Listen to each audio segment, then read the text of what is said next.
दोस्तों साल भर पहले जो गेम हम लोग बहुत प्यार से खेल रहे थे, मतलब पबजी मोबाइल, उसको बैन कर दिया गया था और हम में से बहुत सारे लोग जो लाइव स्ट्रीम करते थे उनका लाइव स्ट्रीम करना छूट गया था। तो कुछ लोग ऐसे थे जो किसी और तरीके से लाइव स्ट्रीम करते थे, जैसे वीपीएन का सहारा लेकर के फेसबुक वगैरह में लाइव करते थे, कोई कोई यूट्यूब में भी लाइव कर रहा था। लेकिन बहुत सारे गेमर्स थे, उन्होंने लाइव करना छोड़ दिया था क्योंकि वो इंतजार कर रहे थे कि battle grounds mobile India launch होगा और उसके बाद वो क्या करेंगे, वो उससे लाइव स्ट्रीम करने वाले हैं, उसका लाइव स्ट्रीम करने वाले हैं। लेकिन कुछ दिनों पहले एक खबर उड़ करके आई कि देखो भाई, जो बैटल ग्राउंड्स मोबाइल इंडिया है वो भी बैन हो सकता है क्योंकि ये जो डेटा है ये ट्रांसफर कर रहा है चाइना में। शायद आपने भी ये खबर सुनी होगी और अब जो है उससे रिलेटेड कुछ नया अपडेट आया है जो मैं आपको देने वाला हूं। हेलो हाय नमस्ते, मैं हूं आपका दोस्त दिलीप शर्मा और मैं आप सभी का स्वागत करता हूं आपके अपने चैनल एडीज एम्पायर में। तो चलिए दोस्तों वीडियो को शुरू करते हैं। लेकिन वीडियो को शुरू करने से पहले आपको बता दो कि यार,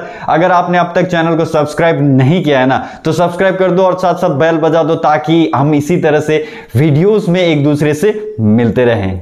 तो दोस्तों लेटेस्ट खबर यह है कि जो confederation of all India traders जो है, इन्होंने क्या किया है, मतलब केट, जिसे हम केट के नाम से जानते हैं, इन्होंने एक लेटर लिखा है। अभी लेटेस्ट जो लेटर इन्होंने लिखा है आईटी मिनिस्टर को, रविशंकर प्रसाद को इन्होंने वो लेटर लिखा है और उसमें उनसे रिक्वेस्ट किया है कि जो ये बैटल ग्राउंड्स मोबाइल इंडिया है इसे मतलब यहां पर बैन कर दिया जाए इंडिया में। और बैन करने का कारण उन्होंने ये बताया कि ये जो है ये इंडिया के सॉवरेनिटी के लिए खतरनाक है, सिक्योरिटी के लिए खतरनाक है, क्योंकि ये जो है ना डेटा है, उस डेटा को सिंगापुर और अदर कंट्रीज में भेज रहा है, ट्रांसफर कर रहा है। तो इसकी वजह से क्या होगा कि देखो भाई, इंडिया के सिक्योरिटी के लिए कुछ खतरा हो सकता है। साथ साथ उन्होंने ये भी कहा है कि ये जो यंग जनरेशन है, भाई यंग जनरेशन का बात कर दिया, मतलब हम लोग, आप लोग, ठीक है ना। तो यंग जनरेशन जो है वो इसकी वजह से उन पर बहुत ज्यादा गलत प्रभाव पड़ रहा है। तो भाई बहुत सारे, इनको मैं बता देना चाहता हूं कि बहुत सारे ऐसे भी हैं जो इससे थोड़े से पैसे कमाते हैं और अपना घर चलाते हैं, कोई अपने शौक पूरे करते हैं इसी से इनकम करके। तो भाई ऐसे मत बोलो कि देखो वो बिगड़ रहे हैं। तो ये भी हो सकता है क्योंकि देखो भाई, इन्होंने जैसा कहा कि कुछ बिगड़ रहे हैं, तो ये भी सही है क्योंकि देखो भाई, हम में से बहुत सारे लोग ऐसे हैं जो दिन दिन भर उसी गेम के पीछे पड़े रहते हैं, उसको एनी टाइम खेलते रहते हैं। तो ये चेंजेस हम में भी अपने आप को लेके आना पड़ेगा कि हमें इतना ज्यादा खेलना नहीं है, तभी ये लोग कुछ बोल नहीं पाएंगे, ठीक है ना। तो दोस्तों उसके बाद क्या हुआ, इन्होंने इस तरह से लेटर लिख दिया। अब लेटर लिखने के बाद इन्होंने प्ले स्टोर को भी ये कहा है कि देखो भाई, ये गेम इंडिया के लिए बनाया था, इंडिया के हिसाब से बनाया था, फिर भी ये जो है ना डेटा को ट्रांसफर कर रहा है दूसरे देशों में। तो अब प्ले स्टोर को भी इसे अपने प्ले स्टोर का प्लेटफॉर्म नहीं देना चाहिए। मतलब वो प्ले स्टोर को भी ये बता रहे हैं कि आप जो है ना, आप इसको अपने प्लेटफॉर्म में, मतलब प्ले स्टोर में ये मिले ही ना, कुछ ऐसा आपको भी करना पड़ेगा। सिर्फ गवर्नमेंट ऑफ इंडिया नहीं, प्ले स्टोर को भी इसे हटाना पड़ेगा। तो ये उन्होंने कहा है। उसके बाद बैटल ग्राउंड्स मोबाइल इंडिया की तरफ से इसका जवाब आया। देखो उन्होंने क्या कहा है, मैं आपको बता देता हूं।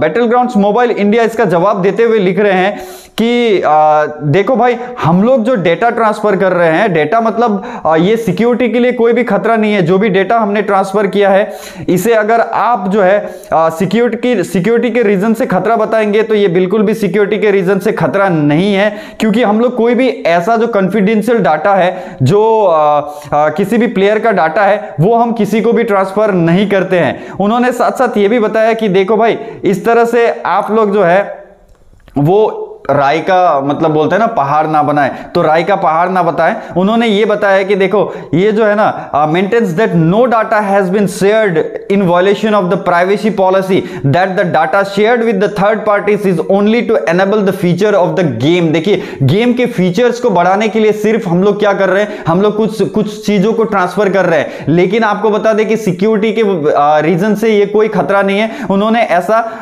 प्रॉमिस किया है, उन्होंने ऐसा कहा है। उसके साथ साथ ये भी बता रहा है कि देखो भाई, Krafton has also ensured that it will protect all data being transferred to unexpected and blocked IP addresses before the official launch. Official launch से पहले ये जितने भी ब्लॉक्ड आईपी एड्रेस में जो भी डाटा जा रहे हैं, इनको भी वो रोक लेगा और इस तरह से वो क्या करेगा, पूरी तरह से प्रोटेक्ट करेगा। तो क्राफ्टन जो है, वो क्राफ्टन बताना चाहता है कि देखो भाई, गेम को बैन मत करो। और मैं भी यही चाहता हूं कि देखो भाई, ये जो गेम है ना, ये बैन नहीं होना चाहिए, क्योंकि अगर क्राफ्टन से इस तरीके की गलती हुई है, तो मैं क्राफ्टन को सबसे पहले तो ये बोलना चाहता हूं कि देखो भाई क्राफ्टन, आपको ये नौटंकी नहीं करनी चाहिए थी। जब आपको पता है कि गवर्नमेंट ऑफ इंडिया ने पबजी को बैन ही इसीलिए किया क्योंकि ये जो है ना डेटा अलग दूसरे देशों में ट्रांसफर कर रहा था, इसीलिए उसको बैन किया गया क्योंकि ये सिक्योरिटी के लिए खतरा था। तो आपको ये नौटंकी, आपको ये गलती करनी ही नहीं थी। और जैसा कि क्राफ्टन ने बताया है कि देखो भाई हम कोई डाटा ट्रांसफर नहीं कर रहे, गेम को इनहैंस करने के लिए सिर्फ कुछ चीजें बाहर जा रही हैं, वो जो है वो प्लेयर्स के डेटा से उसका कोई लेना देना नहीं है। तो भाई इससे ये लगता है कि जो है ना हमारा गेम, मतलब प्यारा सा गेम बैटलग्राउंड्स मोबाइल इंडिया जिसे हम खेलते रहते हैं, वो अब बैन नहीं होने वाला है। तो दोस्तों हम लोग अभी यही प्रे कर सकते हैं कि देखो भाई कि ऐसा कुछ ना हो कि जो हमारा प्यारा सा गेम है वो बैन हो जाए। और अगर भाई ये कोई डेटा इस तरीके का ट्रांसफर कर रहा है तो इस पर स्ट्रिक्ट एक्शन भी लेना बहुत ज्यादा जरूरी है। साथ साथ मैं गेमर्स को बताना चाहता हूं, आपके साथ रिक्वेस्ट करना चाहता हूं कि देखो भाई आप में से बहुत सारे लोग स्टूडेंट्स हैं, बहुत छोटे छोटे लड़के हैं जो गेम खेल रहे हैं, तो भाई आप लोग प्लीज इसे ज्यादा ना खेलें और अपने सेहत का भी ध्यान रखें, अपना भी ख्याल रखें और अपने पढ़ाई का भी ख्याल रखें। दोस्तों यही बताने के लिए वीडियो बनाया था। वीडियो कैसा लगा जरूर बताइएगा, और अगर वीडियो आपको अच्छा लगता है ना तो भाई लाइक कर दीजिए, इस पर कमेंट करके अपनी प्रतिक्रिया जरूर दीजिएगा, और अपने दोस्तों के साथ इसको शेयर करना चाहते हैं, उन्हें बताना चाहते हैं इस बारे में, तो वीडियो को शेयर कर दीजिएगा। अभी चलता हूं, मिलूंगा नेक्स्ट वीडियो में कुछ नया, कुछ इंटरेस्टिंग लेकर। तब तक के लिए बाय बाय, जय हिंद, जय भारत।